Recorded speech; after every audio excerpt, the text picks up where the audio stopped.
Bienvenue à la capsule Recherche documentaire par entonnoir avec la méthode de recherche par combinaison d'ensemble.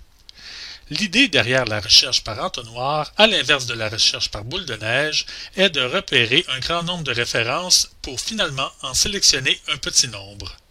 La recherche par combinaison d'ensemble représente bien la recherche par entonnoir.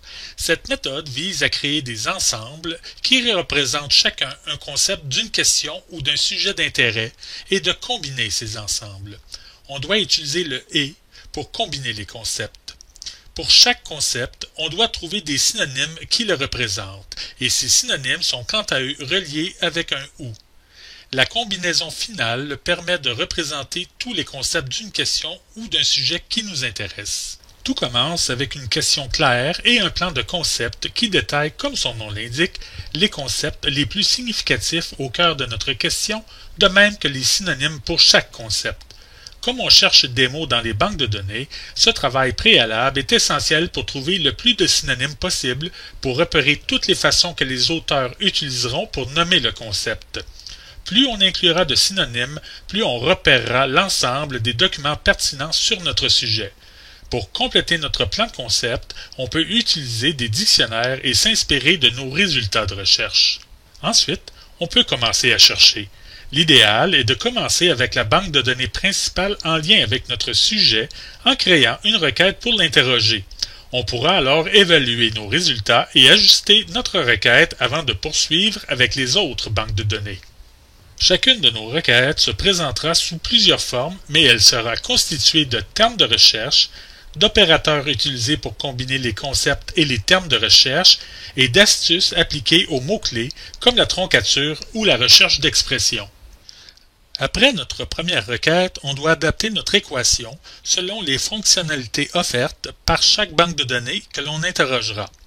Par exemple, la banque PubMed offre différentes fonctionnalités comparativement à la banque de données Scopus ou Medline via la plateforme EBSCO.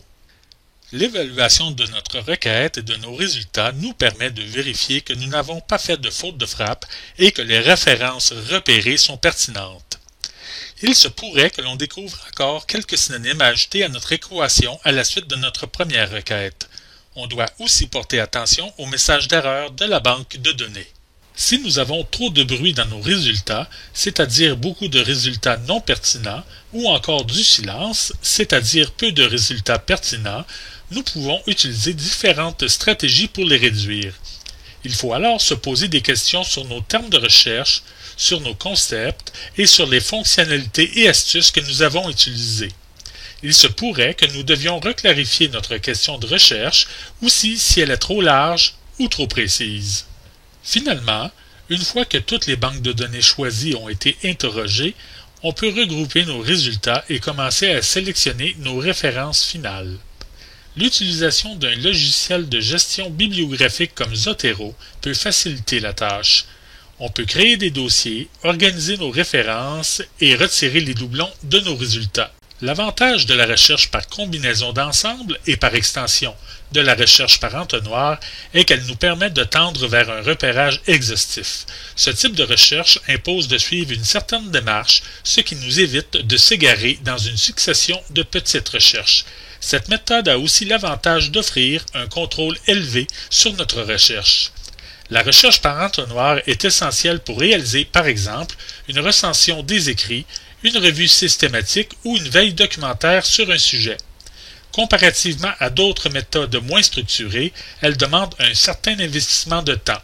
Pour plus d'informations, veuillez nous contacter ou consulter notre site web.